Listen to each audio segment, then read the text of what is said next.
Hi guys, I'm Sasha. Thanks for joining me.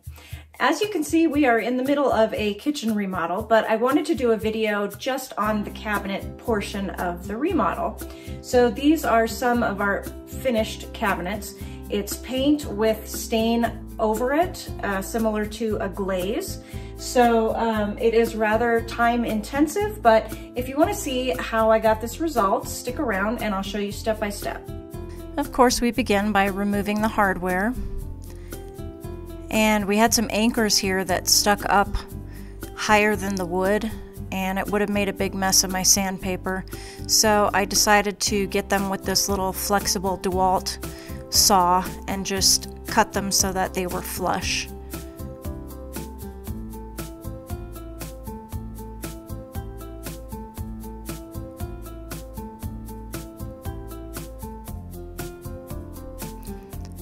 And I sanded everything very thoroughly with a medium grit sandpaper. So this was 120 or 150. Made sure to get all the shiny spots off. This is one of the sides.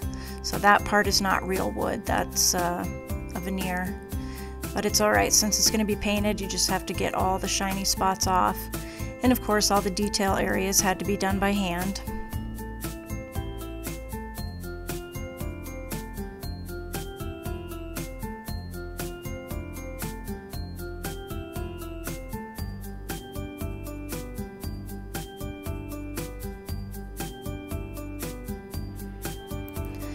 So I technically skipped using a primer because this is paint and primer, and I didn't want any white color to show through when I sanded it. If anything was going to show through, I wanted it to be just a little bit of wood. But for all these inside edges, I used a paintbrush, kind of a small detail brush with an angle on it. I found that that got into the detail areas very well. I got it all done. And here you would just want to go for a nice smooth coat. Now I did not use the brush for the edges. As you can see, that brush kind of goes around the edge, and I didn't want to make a mess on the bottom side. And so if it's not an inner edge or inner corner, I went ahead and used the foam brushes. I find those work very well. And so for each coat, I just did a nice thin, even coat, making sure everything was covered, and I did 4 coats. If you're not planning on staining, if you just want the painted cabinets, I would do 5 or 6 coats, especially if you don't want any kind of aged look. If you want it to be a pure solid color with no wood showing through, I would do 5 or 6 coats. And when I was finished with the painting of the 4 coats, and here you just want to make sure that you're not getting any paint buildup. That's not going to look good when you sand it. But after the 4 coats, I went ahead and sanded everything again with a fine grit sandpaper, about 220. And I didn't want a lot of aged, I didn't want a lot of wood coming through, but you do want to sand after you paint. It gives you a really smooth surface, so it looks more like a factory finish surface.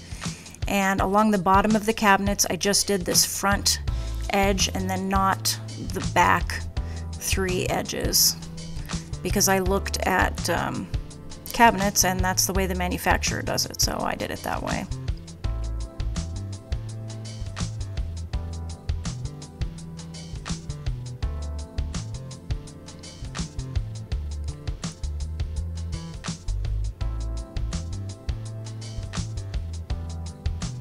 So after everything was sanded, I went ahead and put the stain on. And you're going to want to test a lot of different colors and stain combinations before you begin, just because the cabinets are such a huge part of a kitchen makeover, and they're very expensive. So I think we tested 5 or 6 different combinations. I wasn't happy with any of the colors just by themselves. I felt like it was just too much of a solid color, too one-dimensional. So I did try with the stain, and it changes the color quite a bit, as you can see. A lot more green, because basically the stain is kind of a yellowish brown, and the paint was blue to begin with, so it resulted in kind of a sage green. But I really like the added dimension that it gives it. Just it looks like it has texture, but when you feel it, it's totally smooth. So you're just going to apply the stain like you would to any other project.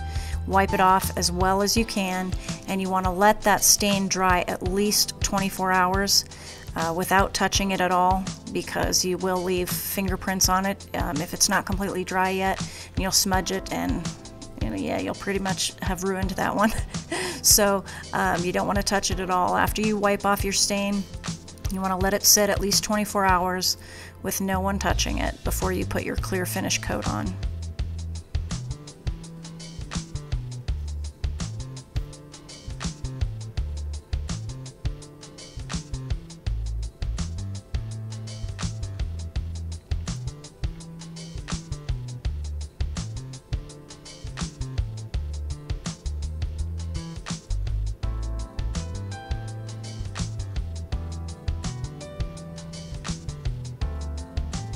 Now this is the Varathane triple thick polyurethane. I really like to use this on cabinets because it really does self-level. You don't get a lot of brush marks, and it's just a really nice product. And compared to other urethane products, the finish is much smoother to the touch than some of the other poly coats that I've worked with in the past. I don't really like the Varathane stains, but I love their this triple thick polyurethane.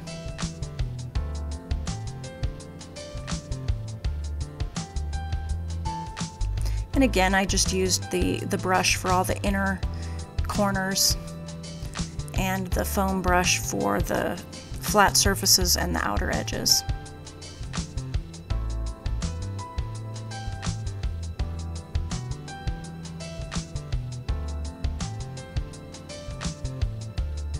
And of course, you want to be really careful to not have a lot of build-up urethane product. You want to get it as smooth as you can. And look at it in different lights from different angles to just make sure that you get a nice even coat. Make sure it's all covered.